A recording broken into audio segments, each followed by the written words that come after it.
اللہ تعالیٰ کر سکتا ہے، کوئی مشکل نہیں. وہ اعلیٰ کل شیء قدیر، اسے ہر شے کی قدرت حاصل ہے. لیکن اصل بات جو ہے میں آپ کو بتانا چاہتا ہوں، یہ ہے سائیڈ ایشو. اصل ایشو ہے فلسطین کا جو شروع ہونے والا ہے. بھٹی دہکے گی وہاں.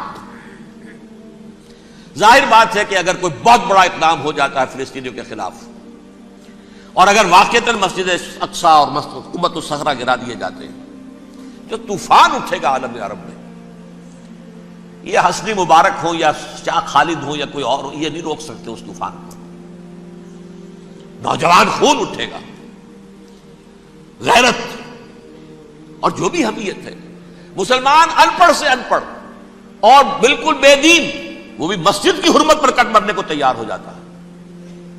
مسجد تو بنا دی شب بھر میں ایمان کی حرارت والوں نے، من اپنا پرانا پاپی ہے، برسوں میں نماز ہی بن نہ سکا.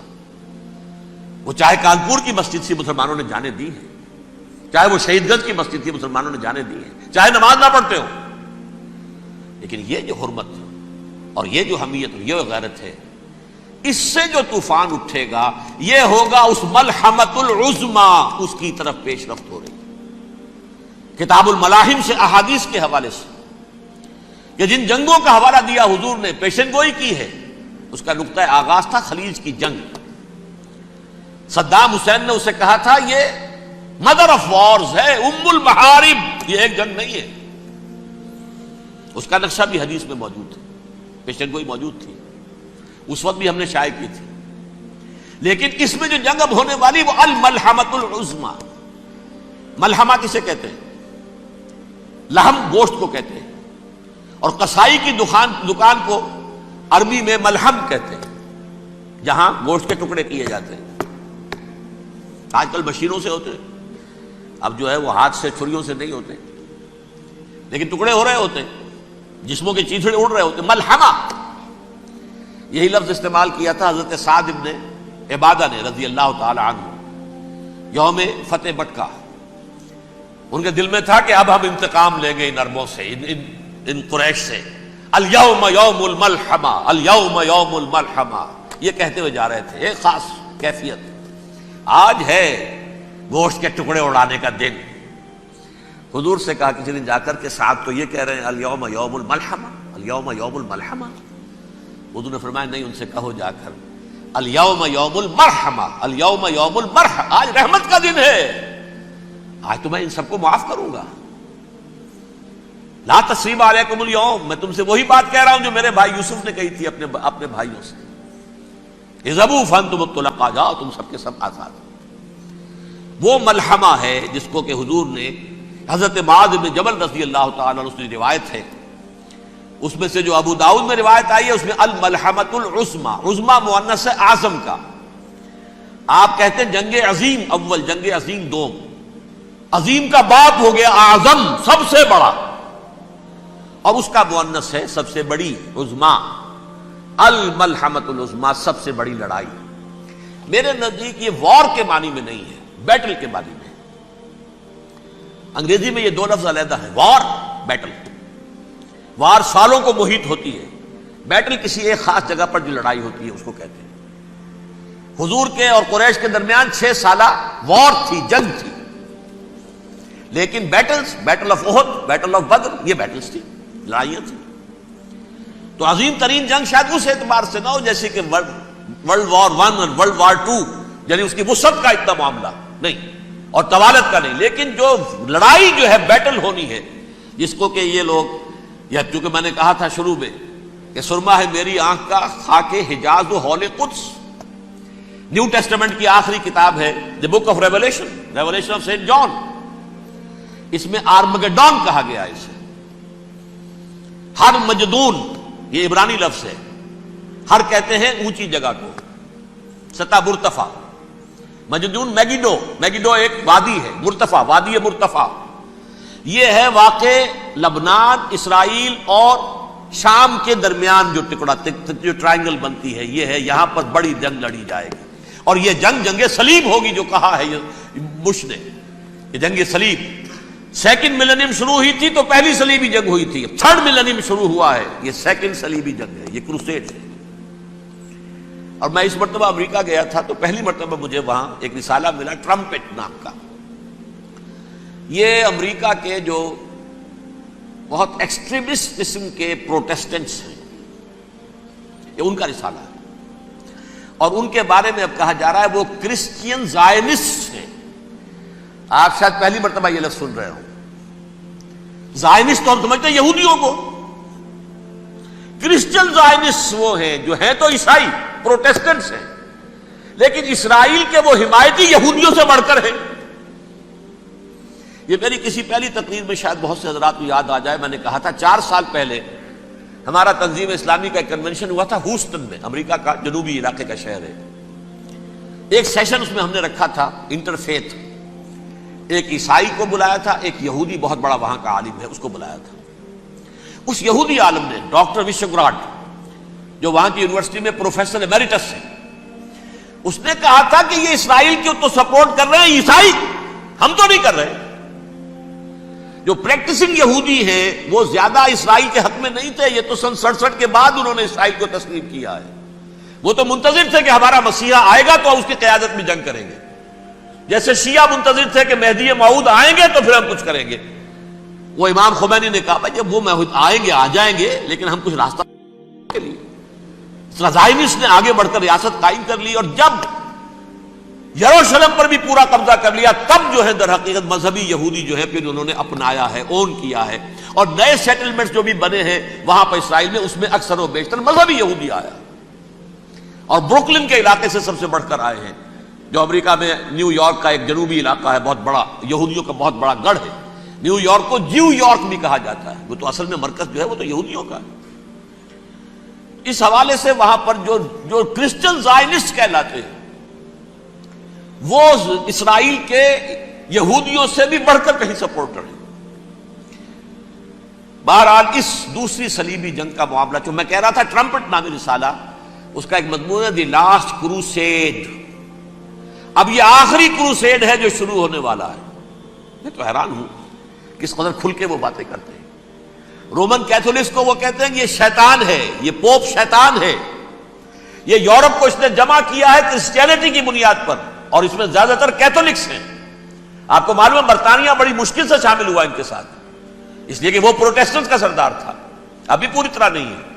یورپ جو ہے وہ رومن امپائر دوبارہ یہ کھڑی کر رہا ہے، اور در حقیقت یہ جو ہے یہودیوں سے بھی چھیننا چاہتے ہیں اسرائیل کو اور فلسطین کو، اور مسلمانوں سے بھی، اور یہ وہی کروسیڈ جو تھے اربن ثانی کے اس کی تیاری کر رہے ہیں تاکہ وہاں پر عیسائی حکومت قائم ہو جائے، کیتھولکس کی پوپ کی حکومت قائم ہو جائے، جیسے ایسٹ تیمور میں کر دی ہے. ایسٹ تیمور میں کون سی حکومت بنی ہے؟ Roman Catholic.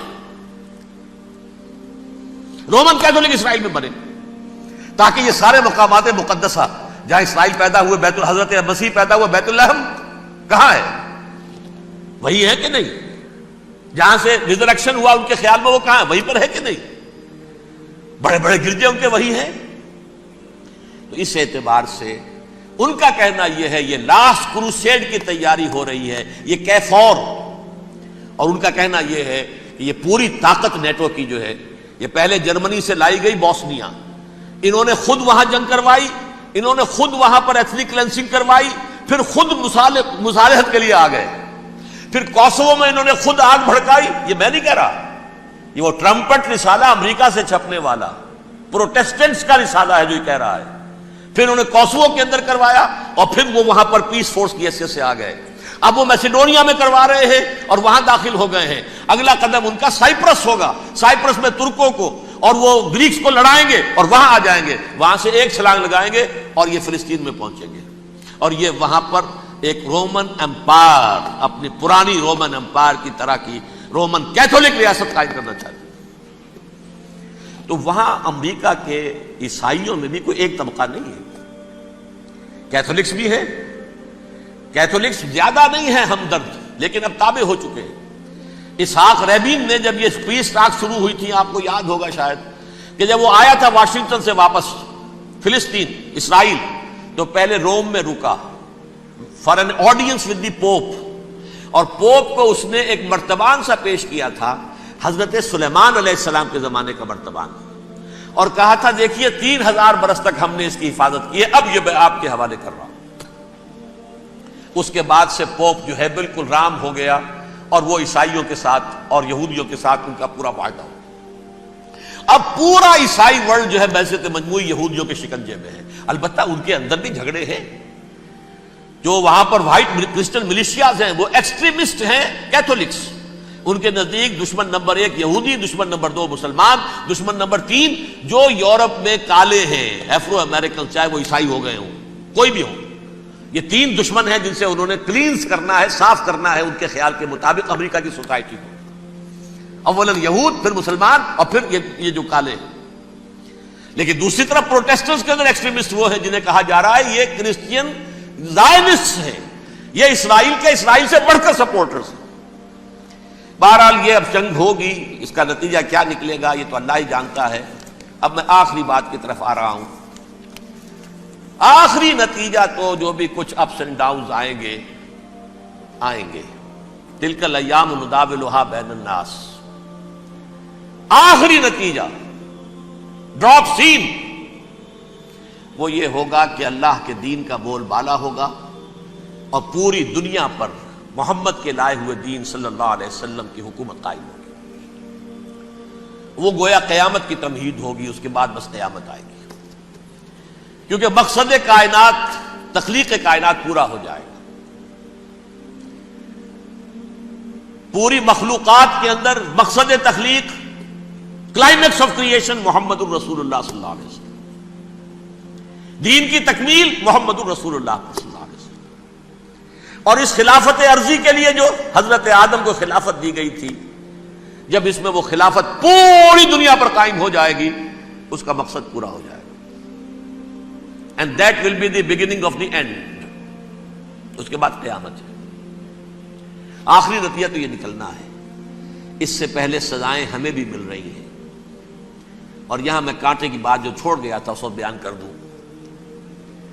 اللہ نے اس مغضوب علیہم قوم کو، اس ملعون قوم کو کیوں اب تک چھوٹ دیے رکھی؟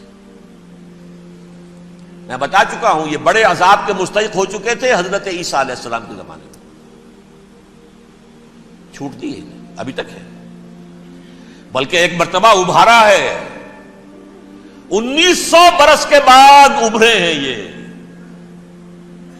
بالفور ڈیکلریشن 1917 سن 70 عیسوی کے بعد، تقریباً 1900 برس، 1850 برس تو ہے ہی کم سے کم. پھر creation of Israel 1948، 1967 extension of Israel, یروشلم پر قبضہ. یہ سارا جو ہے کیوں ہے؟ اللہ تعالیٰ اس خیر امت محمد صلی اللہ علیہ وسلم، اس کے بہترین حصے کو سزا ان ملعونوں کے ہاتھوں دے رہا ہے. کیوں؟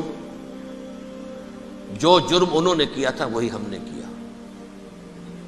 انہوں نے اللہ کی کتاب کو پیٹھ کے پیچھے پھینکا. نبذ فریق من الذین اوتوا الکتاب کتاب اللہ وراء ظہورہم. ہم نے اپنی پیٹھوں کے پیچھے پھینکا کہ نہیں؟